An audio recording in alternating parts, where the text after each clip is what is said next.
Gente, próximo painel, a gente vai falar de carreira empreendedora. Isso, legal, vai ter apresentação. Todo mundo fala de carreira... mais um bate-papo, o que você quiser tá aqui, fica tranquila, é só pedir.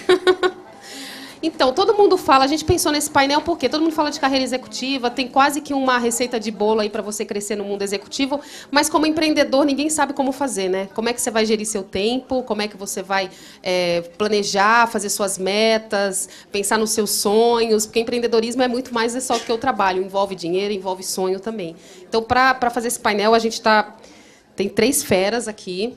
A Júnia Nogueira de Sá, ela é executiva, trabalhou em... Pode vir, Júnia, eu vou falando um pouco aqui seu currículo imenso. Trabalhou em vários veículos brasileiros. Ela entrou na área de comunicação corporativa do Grupo Abril, foi diretora da Telefônica e da Volkswagen.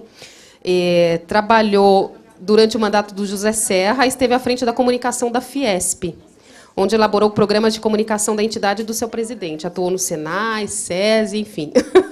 E fala muito sobre gestão de tempo, né, Júnia? Estamos com a Sofia Esteves. Ela é fundadora e presidente da Companhia de Talentos. Ela pesquisa sobre gestão de pessoas e liderança feminina, comentarista da Globo News e autora do livro Carreira. Você está cuidando da sua? E, por fim, a Adriana Salles Gomes, editora-chefe da HSM Management. Ela escreveu um livro super legal, assim, tem a ver com carreira também, porque ela fala sobre o guia sabático, né? Fuja por um ano. Acho que é bacana também falar um pouco de carreira. E, para mediar esse painel, a gente convidou... Espera aí que tem o currículo.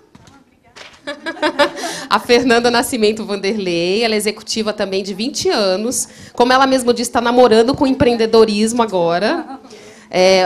Hoje ela é consultora para pequenas e médias empresas de planejamento estratégico e inovação digital, enfim, várias. Então, ela vai mediar um pouco para falar com essas 3 feras. Vamos lá. Será que eu vou fazer terapia aqui? Opa! Está namorando? Bom, boa tarde. É um prazer imenso estar aqui. Principalmente, estou me achei muito doida agora de ser responsável pela mediação dessas 3 feras. Mas, né, coragem. E a primeira pergunta que eu tenho para a gente debater é que o empreendedorismo feminino ele tem o mito da flexibilidade de agenda. A gente vai ser empreendedor, então vai caber tudo dentro da agenda. Cuidar do filho, fazer a unha no meio da semana e empreender. E a gente sabe que não pode ser assim, porque senão a gente se perde. O que vocês têm a falar sobre o quanto a gente deve se manter dentro de uma regra de agenda ou quanto ela, de fato, pode ser flexível? Eu vou deixar a Júlia começar. Muito boa tarde, obrigada pelo convite. Hoje, quando eu vinha para cá, eu me lembrei de um exemplo que eu assisti ao longo da minha carreira. Quando eu trabalhei na Abril, a Kátia sabe bem de quem eu vou falar. Eu trabalhei com uma pessoa genial, um homem genial chamado Tomás Souto Correia. O Tomás talvez seja, talvez muitos de vocês aqui conheçam, o Tomás talvez seja o maior criador natural de revistas. Ele tem uma ideia de revista por minuto, se deixar. Ele faz revista. O negócio dele é fazer revista, criar revista. A maioria das revistas da Abril que vocês conhecem, com as quais nós fomos crescendo, né, saíram, em grande parte, da cabeça do Tomás.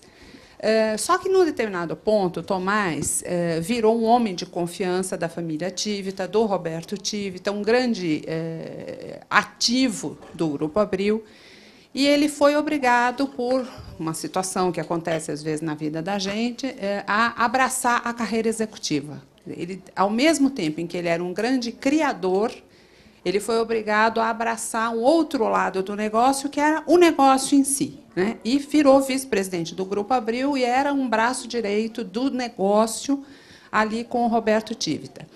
E uma vez eu entrei na sala do Tomás e vi como ele tinha fisicamente resolvido esse problema. E é um pouco inspirador para isso que nós estamos discutindo aqui hoje.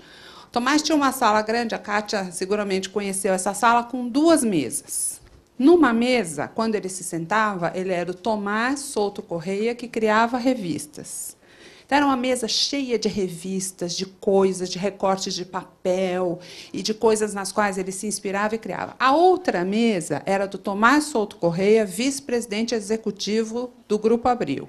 Então, era uma mesa espartana, cheia de planilhas de números. E, quando ele se sentava numa, ele se esquecia da outra. E, quando ele sentava na outra, ele se esquecia de uma. Isso requer uma disciplina interna muito grande. E é um pouco dessa disciplina que, ao longo da nossa vida, como mulheres que abraçam o mundo do trabalho, né, a gente precisa ter. Não dá para confundir tudo.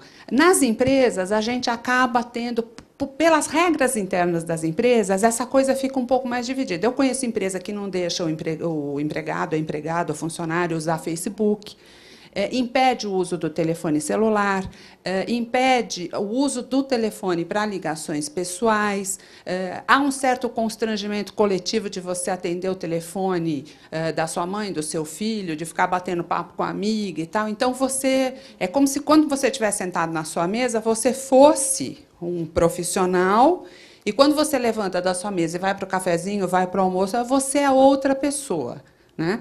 Quando a gente vai para o mundo do empreendedorismo, um pouco acaba isso. Eu vejo por mim na minha casa. Hoje eu tenho uma consultoria, eu sou uma micrinho empreendedora, né? Eu tenho lá a minha consultoria. Eu estabeleci essa regra na minha casa. Tem uma escrivaninha na minha casa que, quando eu estou sentada nela, é proibido falar comigo. A casa pode pegar fogo, a casa pode cair. É proibido falar comigo. Os meus filhos, a minha empregada, todo mundo sabe disso, né?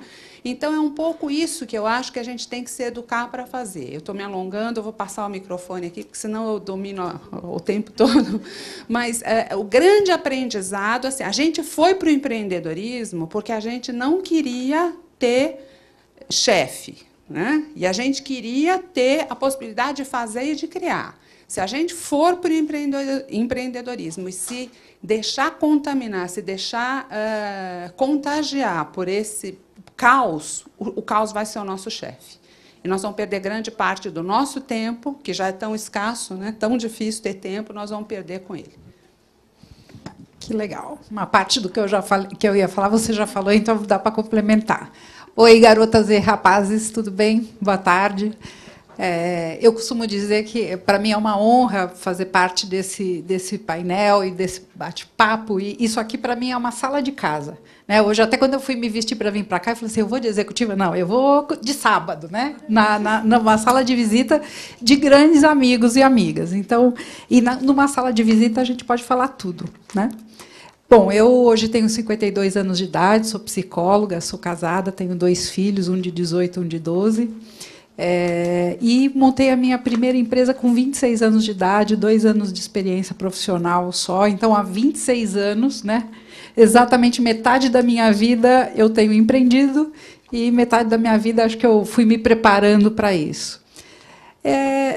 Olhando para o ponto de vista do que você colocou sobre a administração do tempo, tal, na minha realidade, tem algumas questões que, assim, eu sou uma só, e eu sou exatamente como eu sou em qualquer um dos meus papéis, seja de mãe, seja de professora. Eu sou professora aqui da GV e da USP, seja como a empreendedora lá na empresa. Hoje a gente tem 204 pessoas, nosso time entre Brasil, Argentina e México. Então, é uma demanda de volume de trabalho grande. Mas, para mim, a disciplina é uma coisa super importante, o foco. E, para mim, mais importante de tudo é você ter muita clareza sobre as suas prioridades de vida, né? A minha prioridade número 1 de vida é a minha família. E sempre foi. Então, vou contar rapidamente um exemplo para vocês. Um dia, o presidente de uma grande multinacional, eu não o conhecia, tinha uma primeira reunião de projeto com ele, onde eu ia apresentar o meu trabalho, e marcaram no mesmo horário uma reunião na escola do meu filho, que era pequenininho. Eu não tive dúvida, liguei para ele, falei, boa tarde, seu Hélio, não é o nome dele, falei assim, eu estou ligando para pedir desculpa ao senhor, marcaram uma reunião na escola do meu filho, eu vou precisar ir, seria possível a gente mudar a reunião? Ele ficou mudo. Isso faz muito tempo, então a mulher mal trabalhava, assim, era pouco, ainda mais mulher empresária. E aí eu falei, alô? Ele falou, não, eu estou aqui pensando parabéns pela sua cara de pau. Eu falei, parabéns pela minha cara de pau. Por quê, senhor Hélio? Ele disse assim, porque eu estava tentando lembrar se algum dia alguém já teve a coragem de desmarcar uma reunião comigo e dizer o porquê. E ser por causa da família. Então, eu quero te dar os parabéns por fazer isso. E, claro, que a gente vai marcar uma segunda reunião, não tem problema nenhum. Entrei no dia que foi marcada a reunião, ele já entrou me cumprimentando, como se ele me conhecesse pessoalmente, perguntando meu filho se tinha dado tudo certo na reunião.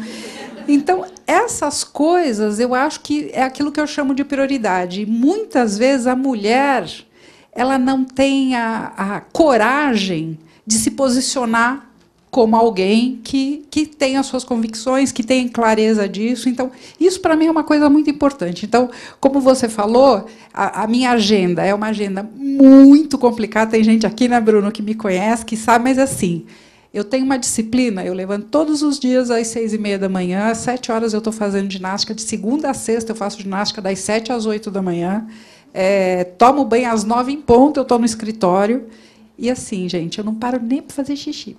Eu vou direto, se eu não tenho almoço com o cliente, eu almoço lá no escritório mesmo para ganhar tempo, e eu vou com a agenda, com tudo aquilo que eu tenho que fazer, até as 5 e pouco da tarde, eu largo a caneta mesmo. É aquela coisa de assim, aqui é a minha agenda, agora eu tenho a minha vida pessoal, eu tenho os meus filhos, eu tenho o meu marido, eu tenho a mim mesma.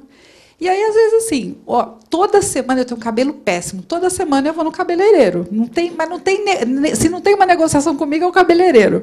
Então, eu vou no Por quê? Porque eu preciso estar bem para mim, eu preciso estar bem representando a minha empresa, porque eu represento uma pessoa jurídica, e eu preciso estar bem para as pessoas à minha volta e ser o exemplo, porque meu escritório de 204 pessoas, 185 são mulheres.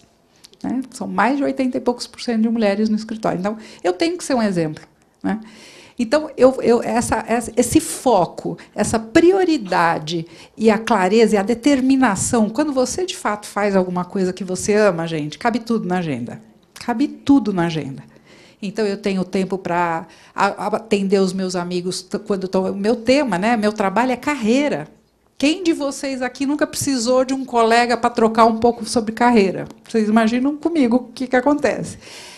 E, assim, a gente precisa, porque nos dias que eu precisei, lá no meu início, que alguém me ouvisse, eu sempre tive. Né? Acho que você comentou que sempre tem alguém que dá um apoio no início, foi no painel passado.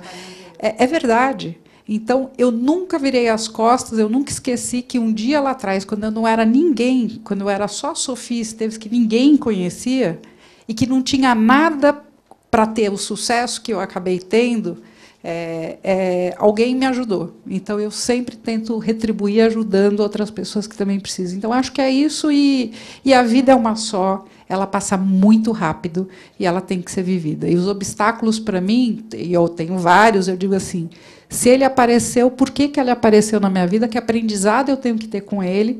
E outro recado, outro conselho que eu posso dar é assim, gente, se desesperem de vez em quando, mas seca logo os olhos, a choradeira, e vai para frente, porque desespero não resolve o problema. Só dá ruga. Então, depois você vai gastar dinheiro ainda com ruga. Então, na hora que tem um problema, na hora que tem uma adversidade na vida, entende o que aquilo significa, enfrenta, porque se você está passando, você tem condições de passar, e olha o copo cheio e vai para as coisas, para a decisão, para correr o risco, aquele friozinho da barriga nunca desaparece. Eu, com 26 anos de empresa, posso dizer isso. E façam. Eu acho que é isso que eu posso dizer.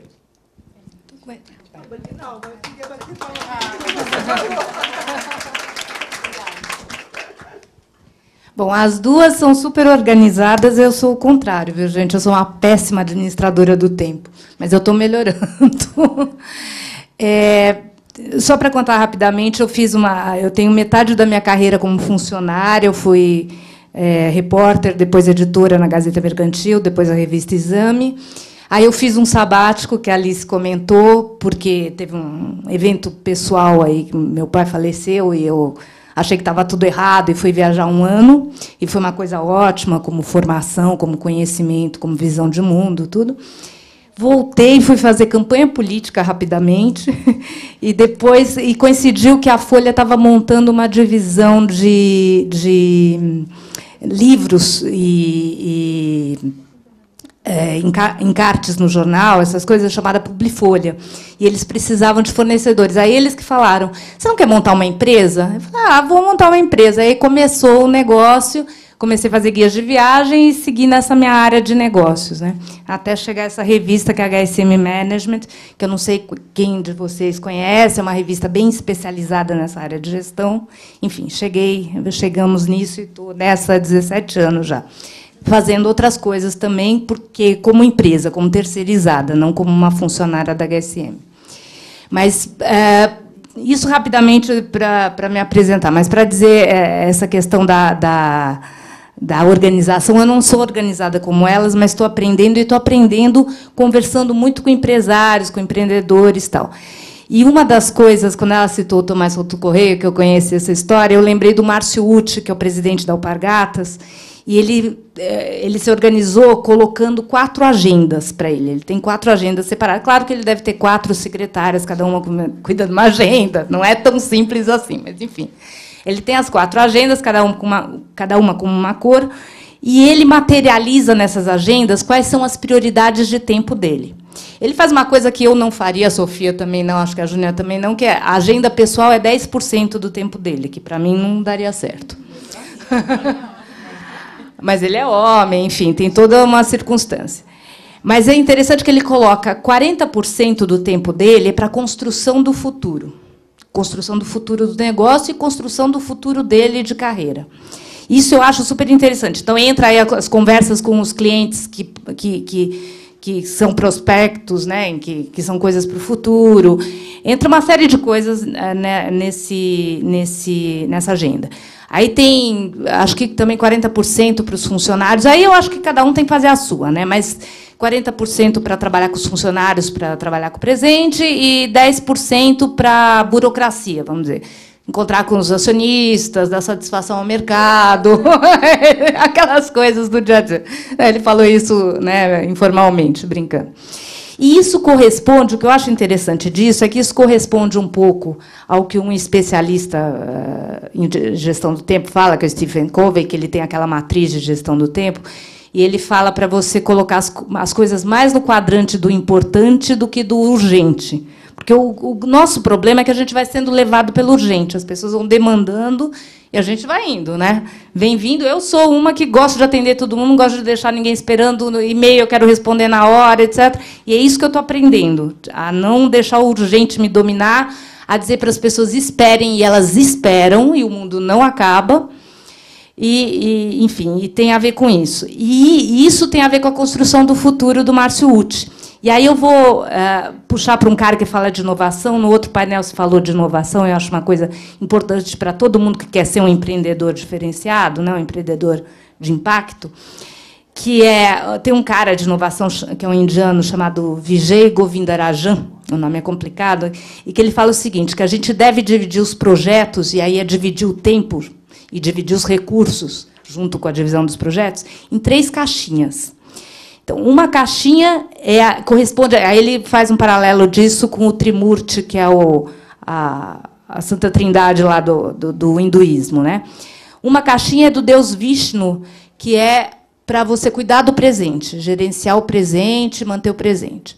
Então, são os negócios que você já tem, que você vai tocando e tem que tocar. E que essa caixinha tem 30%, 40% do tempo, mais ou menos. Elas são mais ou menos similares. A segunda caixinha corresponde ao deus destruidor, lá é o Shiva, que é destruir as coisas que já passaram do seu tempo e que devem ser canceladas da sua vida. São negócios que não vão mais para frente. É você ficar fazendo uma avaliação constante do que está lá e não devia estar lá, né? E tirar isso do seu tempo, dos seus projetos, do seu negócio. E a terceira caixinha é de construção do futuro, que é do Deus Brahma. E aí investir em coisas novas, que é uma coisa que a gente acaba deixando sempre para depois, porque isso nunca tem urgência, isso depende da sua iniciativa, isso é o novo cliente que vai vir, isso é nada concreto, né? E essa caixinha é extremamente importante, que é uma coisa que o Vijay fala. O Vijay, para vocês terem uma ideia, é o consultor da GE, por exemplo, mundial.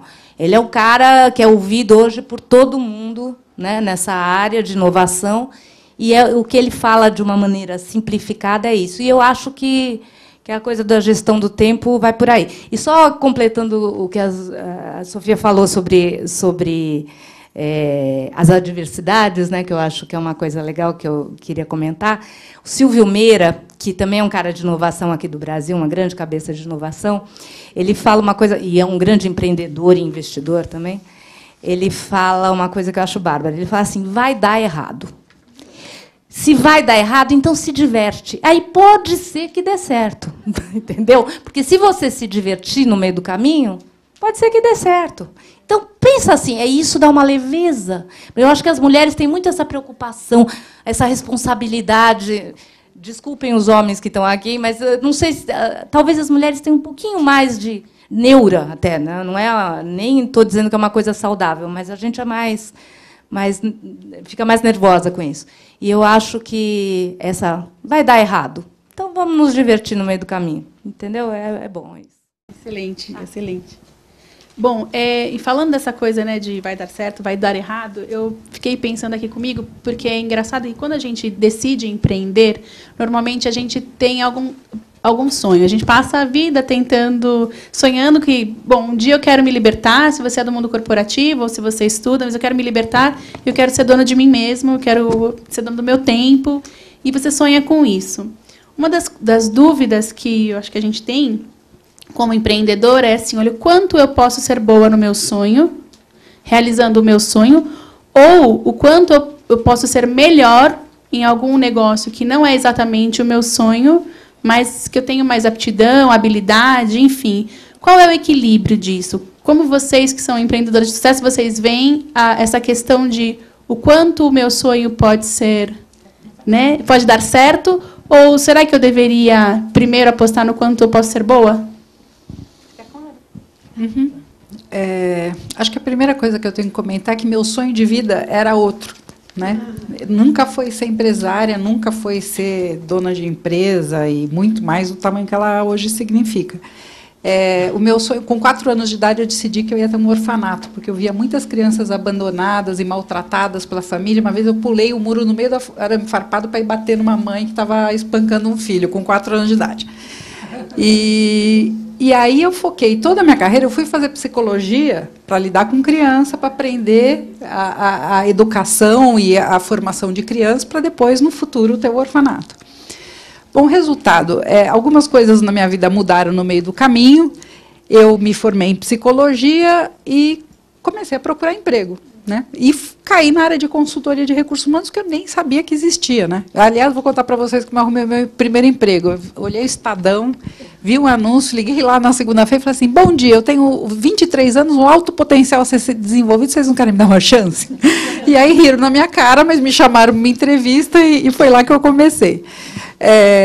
E aí, com 2 anos, como eu contei, com 2 anos de experiência profissional, eu já tinha um espírito aventureiro, vamos dizer assim. Então, eu também já tinha essa coisa, eu tinha que estar sempre bem arrumada para o meu cliente, eu não media esforços para fazer o melhor que eu podia, porque eu sabia que uma coisa eu tinha certeza, onde eu colocasse a mão eu ia fazer bem feito. Então, isso foi me dando uma alavancagem, eu comecei a fazer coisas que a empresa nem fazia, de áreas de negócio, fui criando. E depois eu recebi um convite de um diretor de recursos humanos, falou, menina, eu gostei muito de como você pensa em RH, você saiu da empresa e eu queria te dar um projeto. Eu falei, não, desculpa, tenho 2 anos de experiência profissional, não tenho a menor condição. Ele falou, garota, monta o seu negócio que você dá certo. Foi assim que começou. Então, dizer que eu tive o sonho de ser empreendedora, não, eu não tive. E eu montei a empresa muito mais para fazer um trabalho como autônoma para ele do que para dizer que eu ia ter um negócio. Isso foi crescendo e eu me apaixonei pelo que eu fazia.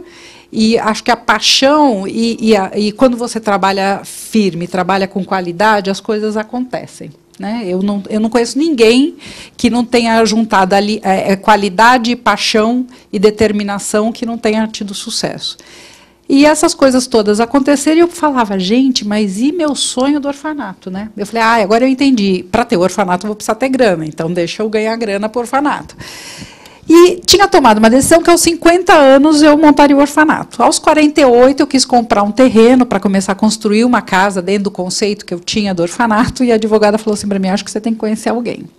E me trouxe para falar com a presidente da Vara da Infância e Juventude, e esta mulher me conta que hoje é proibido no Brasil ter orfanato. Não pode abrir a pessoa jurídica de orfanato, não existe mais. É muito raro ter um bebê órfão, e quando tem, o governo faz um trabalho super bonito de encaixá-lo na família ou ir para o primeiro da fila de coisa. Enfim, eu fiquei desesperada, gente. Eu falei para a mulher, você não está entendendo. Eu não tenho essa oportunidade, eu posso comprar um orfanato? Ela falou, não, você não pode comprar um orfanato. Eu falei, então eu vou fazer clandestino, porque, escuta, eu tenho uma negociação com Deus e não dá para ligar e renegociar, entendeu? Não tem jeito, eu vou fazer de qualquer jeito. E ela tinha me perguntado um pouquinho de mim, e ela ria, ela dizia assim, você não viu que é só mudar um pouquinho o teu sonho? Eu falei, não, sonho é sonho, como vai mudar o sonho, né? Ela falou assim, é orfanato, mas é o outro órfão. Eu falei, como assim? Ela falou, por que você não adota os milhares de jovens órfãos no mercado de trabalho? Você trabalha com isso, você se formou com isso, você trabalha com jovens, você é uma especialista em início de carreira.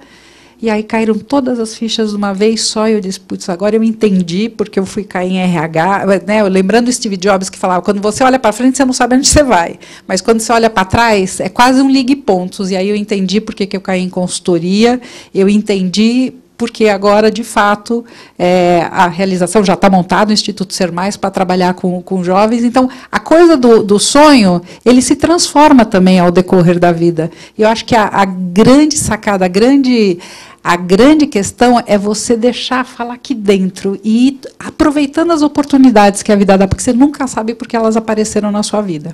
E aí... se benze e vai embora, que depois você vai descobrir o porquê. Acho que é isso. Só pegamos uma carona aqui. Eu não queria ter um orfanato. Meu sonho era um pouco mais complicado. Eu queria ser astronauta. Eu fui criada... Hã? Então... Eu sou do final da década de 60, daquela fase em que o homem chegou à Lua, e eu achava que eu tinha que ser a primeira mulher a ir para a Lua. E fiquei muito frustrada o dia que eu soube que já tinha uma astronauta russa que tinha ido para o espaço. Então, provavelmente, ela ia chegar à Lua antes de mim, que tinha... né?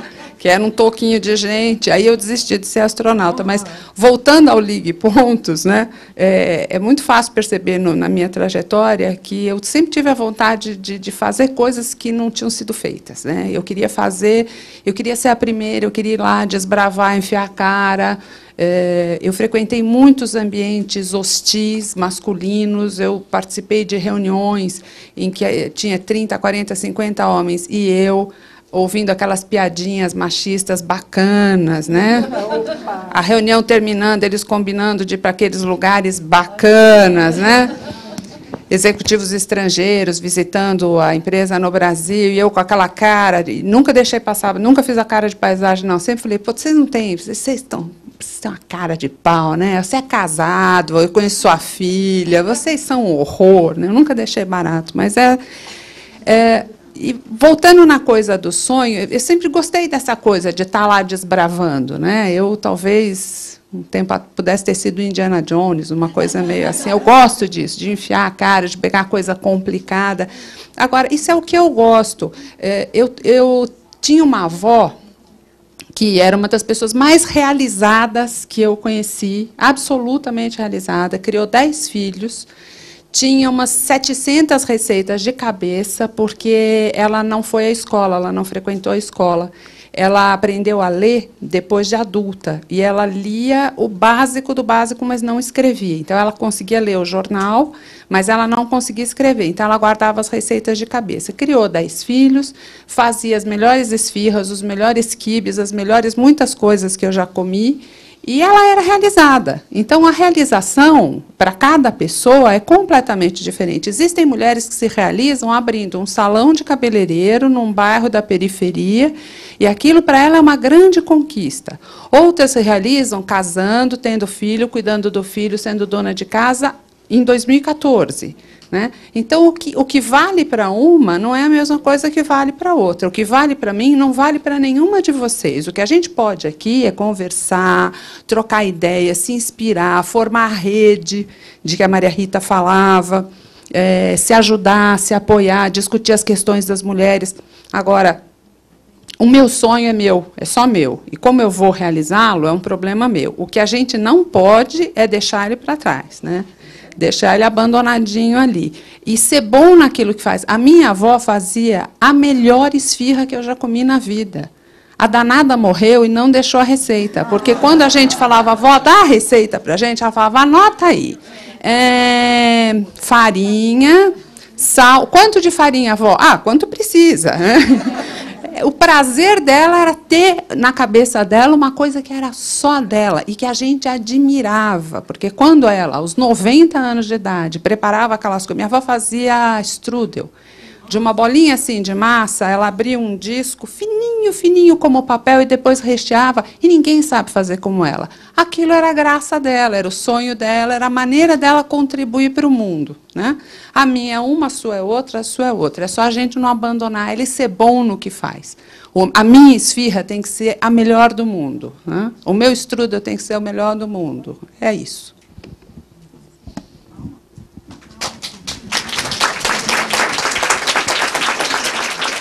Tenho medo de bater muito forte e fazer barulho. A gente, eu acho que não tem muito o que acrescentar. Eu concordo, gênero, número, grau, tudo com elas. Essa coisa da receita é importante que a Júnia falou. Você falando da sua avó, eu lembro, eu tenho uma cunhada que é uma grande cozinheira, e quando você pede a receita para ela, ela te dá, claro, vou te dar tal. Nenhuma receita dá certo, com ninguém, não é só comigo. Então, a receita, além de tudo, ela nunca vem tão fiel assim. Então, eu acho que é melhor cada um fazer a sua própria receita. Né? O meu sonho também não era ser jornalista, mas eu acho que eu realizo todos os dias sendo jornalista. O meu sonho era ser escritora de ficção. E ainda vou realizar. Ainda tem. E eu estou treinando, estou me preparando para isso, estou conhecendo um monte de história, conto as histórias das empresas, as empresas são os meus personagens, os negócios, os gestores, tal. Então acho que é um caminho para isso.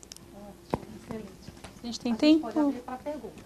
Ok, então, bom, primeiro eu queria agradecer a vocês, antes de abrir para perguntas, porque foi muito inspirador tudo isso que a gente escutou aqui, e queria saber se alguém da audiência tem perguntas.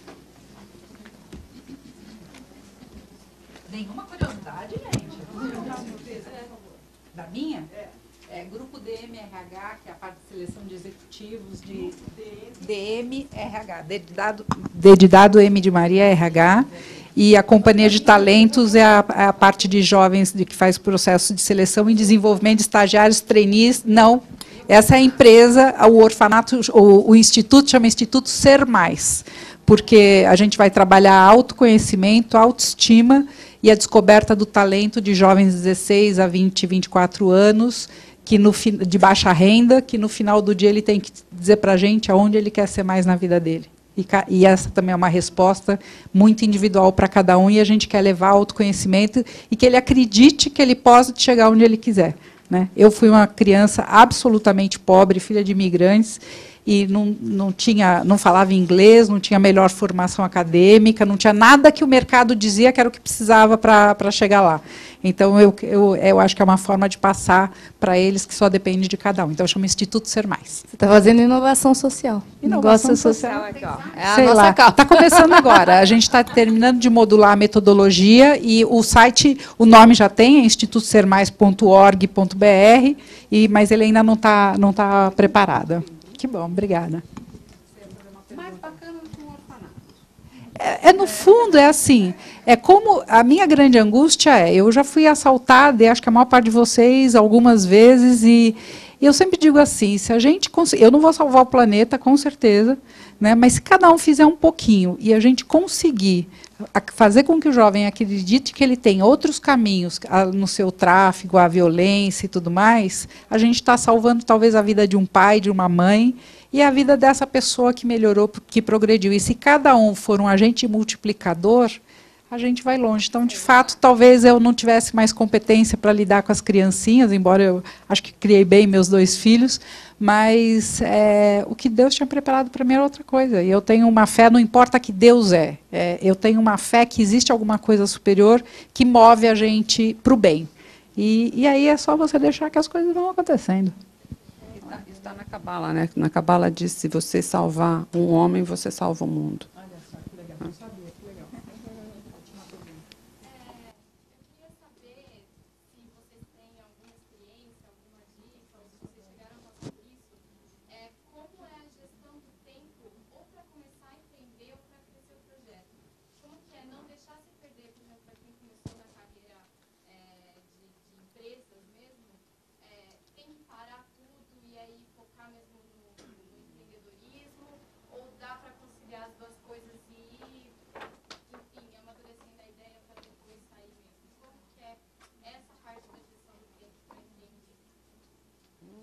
Resposta complicada. Vai depender de cada caso, eu acho.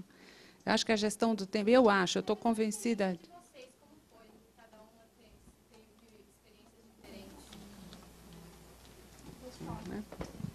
No meu caso, eu contei, eu tinha 26 anos, não era casada ainda, e tinha acabado de pedir demissão da empresa que eu trabalhava, né, porque tinha algumas questões que eles queriam que eu fizesse que eu não achava ético. Então, a minha velha mãe me ensinou que aliás, ela faz 84 anos hoje, eu vou sair daqui correndo para o aniversário dela.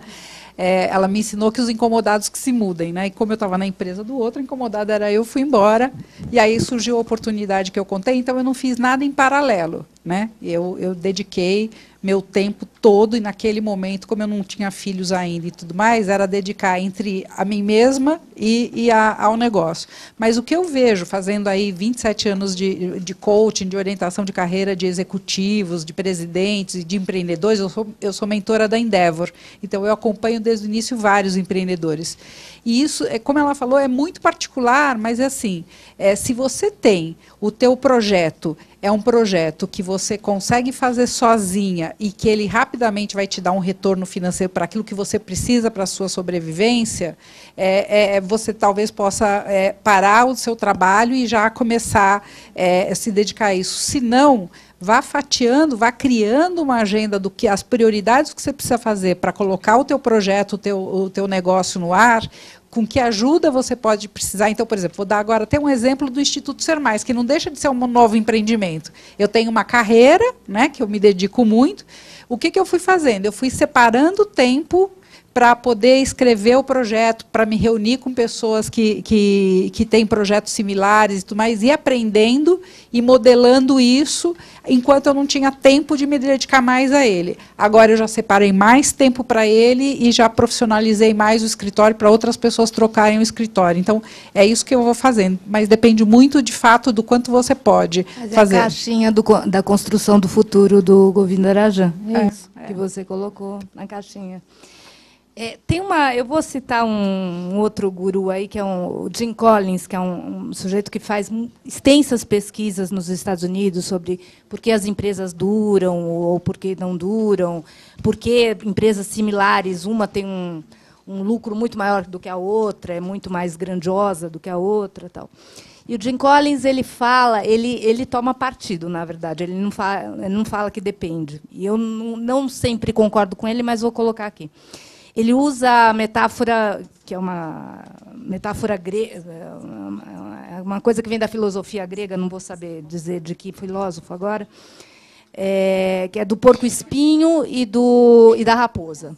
O porco-espinho, quando ele é atacado, Então, vou começar pela raposa. A raposa, quando ela é perseguida pelo caçador, por exemplo, ela tem uma série de mecanismos de defesa, né? Ela pode correr, ela pode pular, ela pode se esconder, ela tem uma série de habilidades e ela consegue responder a isso de uma série de maneiras, de várias maneiras. No caso do porco-espinho, ele só tem um único modo de reagir, que é espinhar o caçador que vem e se aproxima.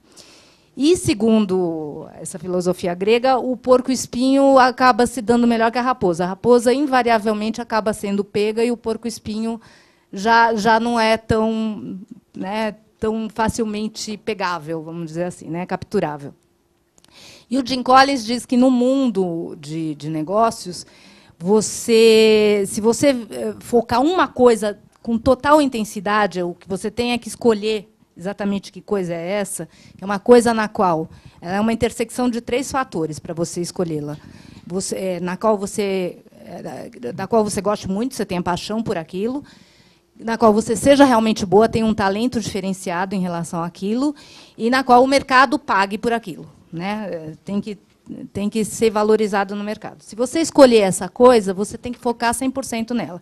E o porco-espinho, isso ele fala com base nas pesquisas todas que ele fez com várias empresas, tal.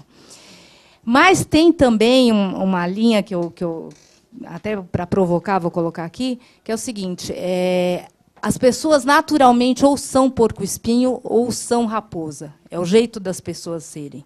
Tem gente que se multiplica, que tem várias habilidades, e tem gente que tem uma habilidade que é fortíssima.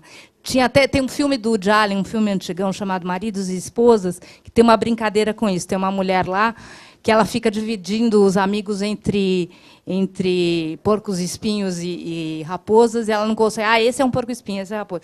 E aí, como o Woody Allen é brincalhão, né, ela fica fazendo isso de uma maneira tão obsessiva que ela não consegue ter orgasmo, porque até nessa hora ela está pensando quem é porco-espinho e quem é raposa. Bom, enfim. Mas eu acho que, então, talvez a resposta esteja aí nesse meio termo, né, entre o que o Jim Collins diz, que é mais fácil. Eu acho que é mais fácil se você vai na estratégia do porco-espinho. Se você foca tudo e deixa todas as outras coisas de lado. Mas tem que ter a ver com a tua natureza. Também, se for uma coisa totalmente contra a tua natureza, aí acho que não funciona muito. Sem esquecer aquilo que a Sofia falou, que é importantíssimo, né? Você é você, tem que ter um espaço na sua agenda para você, porque você tem que estar bem.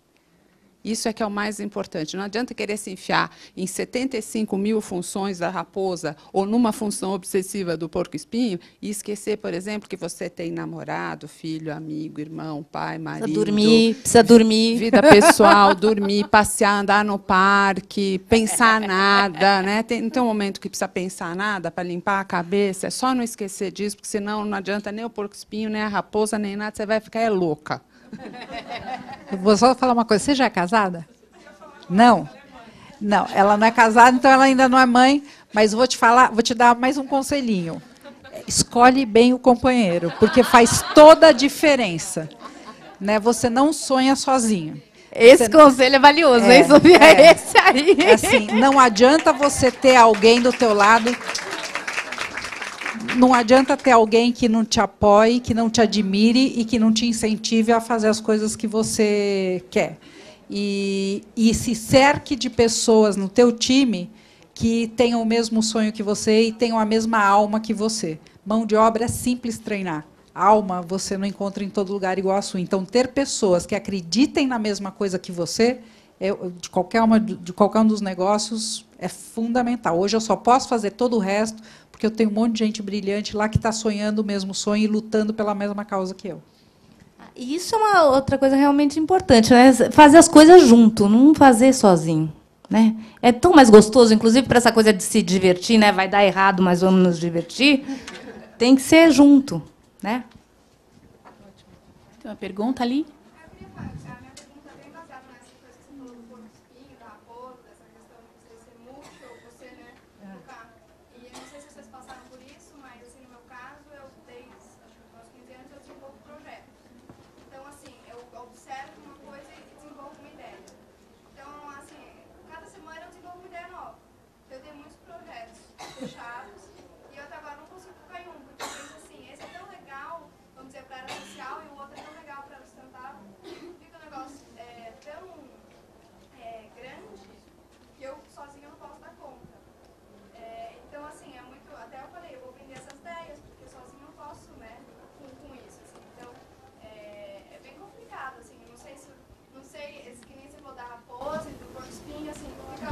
Você é raposa.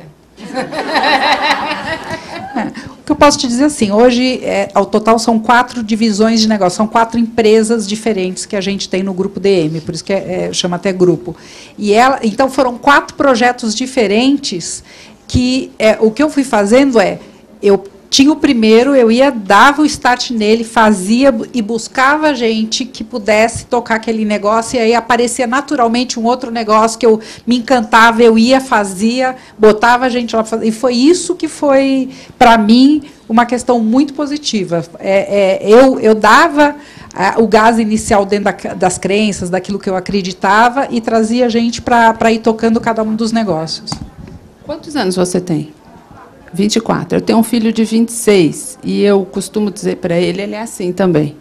Eu costumo dizer para ele que ele é filho de uma geração que tem a síndrome da multioferta. Vocês tiveram tanta coisa à disposição de vocês. Imagina que o meu filho é de uma geração que ser cozinheiro é profissão. Na minha geração, se chegasse na sua casa, Sofia, e falasse para sua mãe, eu vou ser cozinheira, ela te afogava. Quando eu falei que eu ia ser jornalista, eu era filha de um médico, que era neto de um médico, né? Imagina, meu pai olhou para mim assim como se eu tivesse... Comigo também. Surtou, né? Que é isso? Isso é diletantismo.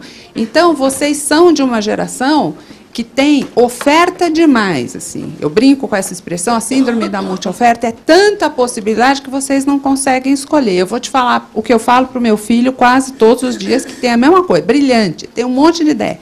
Escolhe uma e vai, porque não adianta ter ideia, né? A Maria Rita disse aqui agora, assim, ideia não vale nada, né? Ideia todo mundo tem, a ideia que você teve, ela também já teve, e um chinês teve o mês passado, né? E digo mais, ele já teve e aí ele já implementou. Já está rodando. A startup dele está rodando e ele vai vender para o Google semana que vem, entendeu? Então não adianta, é botar, arregaçar a mão e fazer. É melhor você fazer e errar do que você ficar cheio de ideia e não fazer nada, porque é frustrante. Eu vejo no meu filho, ele tem ideia. E é aquela coisa assim, sabe? O orgasmo que nunca se realiza, entendeu? Aquilo não vira um filho, né? O orgasmo tem que virar um filho, aquele filho tem que vingar, e deu certo, deu, não deu, começa tudo de novo. E lembra do chinês. Tem uma coisa assim no mundo das empresas, só rapidinho, que é tem uma discussão muito forte hoje, que é a estratégia e execução, né? Então, você fica planejando, e tem muito isso no Brasil. Embora a gente seja ruim de estratégia, esse é o paradoxo, a gente é ruim de estratégia, mas que a gente planeja, faz papel, tem muito plano no papel, né? E lá fora, já tem uma Vale do Silício, que a Maria Rita citou, tal. Lá fora é outra mentalidade, sai fazendo. Já pensou, já está fazendo. É junto, é o mesmo movimento, pensar e fazer. Então, por isso que é importante essa coisa de não fazer sozinho, fazer junto. Eu conheço as pessoas que trabalham com a Sofia, ela tem um time nota 1000. Meu orgulho. São outras Sofias junto com ela. Quer dizer, eu imagino que você tenha se dedicado muito a juntar esse time, que é fantástico, e que possibilita a tua multiplicação, né? Uma coisa importante é a complementariedade. Todas nós somos muito diferentes. Todas nós somos muito diferentes. A Lara é uma pessoa de operações que eu venho com uma grande ideia. Elas falam assim, quando eu tomo banho, gente, e lavo a cabeça, é um problema, porque sempre vem uma ideia. E aí eu chego no escritório e falo, olha, eu tive uma ideia, e lá vem, né? E ela sempre, quando eu tenho uma ideia, ela pensa na infraestrutura para fazer aquilo. A Maíra, ela já começa a pensar no conteúdo, como é que aquilo vai virar, não sei o quê. Então, a complementariedade também é fundamental, porque... E outra coisa, o respeito entre todos nós, né? Porque isso também é fundamental. Temos tempo, Alice? Só mais uma pequenininha. Na verdade, eu queria saber de vocês, não sei se a Adriana tem filho, mas como é que a maternidade impactou e impacta na mulher empreendedora que vocês são? Eu tenho um de 10, acho que é o mais novo aqui, né? Por isso que eu falei que eu sou ruim de gestão do tempo, mas eu estou melhorando, por causa dele. Porque eu já decidi que tem aqueles tempos... Porque antes eu ia varando à noite, tranquilo, fim de semana, e aí direto. E ele me colocou esse limite. Então, no fim, foi ótimo. Me fez aumentar a produtividade pessoal, porque eu tenho que resolver naquele período que tem, não tem jeito. E o resto do tempo é dele. E vem ideias dele, essa interação, ter vida fora da vida empresarial dá muita ideia para a empresa, né? É uma coisa assim inacreditável. Eu tenho um de 12 e um de 18. O meu de 18, que é o meu mais velho, a empresa ainda tinha nem 10, 8 anos. Eu trabalhei até o último dia e, com 15 dias, eu voltei para o trabalho com ele, com babá, com tudo que podia. Uma vez, eu nunca vou me esquecer, eu estava atendendo um presidente super importante, daqui a pouco entra a babá na minha sala, ele falou, não, Sofia, ele está todo sujo, ele só de fralda. Não, só de fralda. E aí o cliente falou, isso é estratégia de cativar o cliente, né? Então, o André fez muito parte de ir comigo na empresa. O Vitor, ele veio para o mundo para me ensinar a parar. Ele, com 1 mês e meio de gravidez, eu tive um descolamento de 50% de placenta, corri muito risco de perder ele, e desde esse dia até o dia que ele nasceu, eu tive que ficar de cama sem levantar nem para ir ao banheiro. Eu tinha que ficar comecei a ter, aí eu tive placenta prévia sendo total e eu jorrava sangue. Eu perdi 50% do sangue do corpo, eu quase morri. E aí o Vitor, com 5 meses de gestação, ele foi tirado. Eu subi para a sala de parto chorando, porque o médico falou, perdemos a guerra.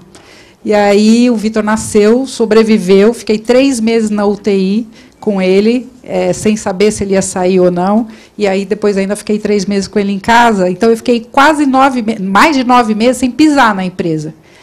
E eu, óbvio, tive um medão, né? Falei, agora, o que vai acontecer? Foi tão legal, as pessoas dizem que empresa não tem emoção. Os clientes ligavam para mim para dizer assim, olha, fica aí tranquila que a gente está passando o projeto lá para vocês. Lá está tudo em ordem, a gente está vendo o que elas precisam, se elas precisam de alguma ajuda. Todo mundo ajudou.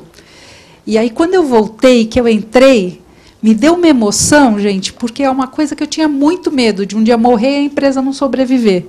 E a empresa estava muito melhor do que eu tinha deixado, né?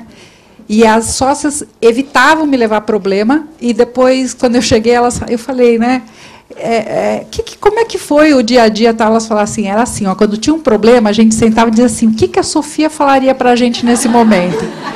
E como elas sempre sabiam que eu sempre ia falar para fazer o certo, o correto, eu nunca escondi nada embaixo do tapete, se eu erro algum projeto, eu conto para o cliente que errei, mas elas sempre sabiam qual era a decisão que eu ia tomar. E aquilo foi muito bonito. E saber que hoje tem a sensação de, já não estou mais na operação do dia a dia, estou lá ainda todo dia, mas fazendo outras coisas, é muito bom saber que aquilo que você criou, a minha menina de 26 anos, hoje, independente de mim, ela vai sobreviver. Então, os meninos me ensinaram muito, eu sempre me dediquei muito, nunca perdi uma reunião de pais.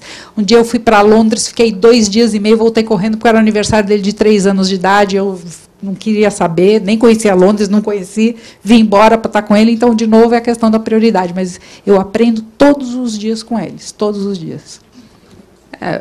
Acho que é um pouco isso que elas disseram. Eu tenho um de 26 e um de 16, são 2 filhos únicos. Sim, eu sou louca, né? Quando um estava criado, eu resolvi ter outro, que estuda, aliás, na mesma escola, então eu frequentei as mesmas reuniões 2 vezes, com 10 anos de diferença, é um negócio meio maluco. Mas é um pouco isso. O que acontece é que, a partir de um determinado momento, você tem que se ver prioritariamente como a mãe daquelas pessoas que você decidiu ter, né? Porque ninguém te impôs, ninguém entregou na porta da sua casa. E mesmo que entregue, você vai pegar e ficar com ele, vai ser a mesma coisa. Você decidiu ter um filho, vai ter um filho. Às vezes eu paro e digo assim, espera aí, agora está na hora de eu cuidar da mãe do Caio e do Piero, né? Eu sou mais a mãe do Caio e do Piero, tem coisas da minha saúde mental, que eu me preservo para eles. Sua agenda vira completamente de cabeça para baixo. Eles são prioridade. Também já fiz malabarismos para estar em reuniões, festinhas, né? E uma coisa importante é você colocar os seus filhos na sua vida de maneira que eles saibam exatamente o que você faz. Os meus filhos sabem o que eu faço, sempre frequentaram os lugares onde eu trabalhei. Eu sempre fiz questão de trazer os filhos das mulheres que trabalhavam comigo para os lugares onde eu trabalhei. Dei a elas essa oportunidade de ver o que a mãe deles faz, a mãe e o pai. quando estão fora de casa, para tirar um pouco aquela impressão das crianças de que quando a gente está fora de casa, a gente está fazendo coisas muito mais legais do que está com eles, né? Eu sempre dei a eles a oportunidade de saber, de saber que eu gosto do que eu faço, né? Eles não foram deixados em casa porque a mamãe foi para a rua fazer uma coisa que é super legal, que ela adora, que é misteriosa, que é muito mais bacana do que eu. Isso dá para eles uma segurança que, a partir de um determinado momento, a convivência é mais tranquila. Não quando eles são muito pequenininhos, né? Mas, a partir de um determinado momento, eles sabem exatamente quem você é, o que você faz, que você gosta, que você está feliz lá e está feliz com ele, que você é uma profissional e é uma mãe. Isso dá para eles aquilo que eles... autoestima, né? Que é o que a gente precisa reforçar nas crianças para que elas possam seguir o caminho delas. Os homens vão fazer isso também. Esse procedimento, que é um Family Day dentro das empresas, vocês acham que está sendo aumentado? As empresas estão fazendo essa ação cada dia mais? Ó, uma palavra para responder.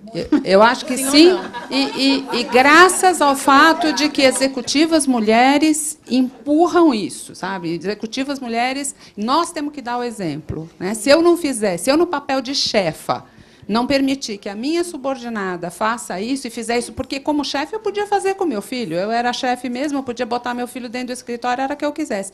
Eu sempre fiz questão, em todos os lugares onde eu trabalhei, de dar essa oportunidade para elas. Gente, a gente vai ter que encerrar mesmo, é uma pena. Nossa, a gente volta ano que vem. Pronto. Acho que a gente fez um painel fantástico. Estou super, super orgulhosa do que vocês realizaram aqui, meninas. Nós realizamos, não tinha todo mundo junto. Como esperar nada diferente de vocês.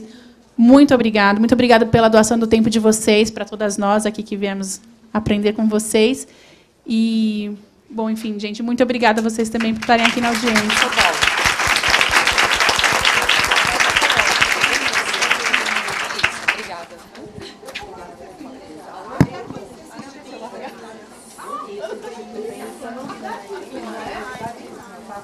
Opa! Foi excelente, foi muito bom, muito bom. Tá.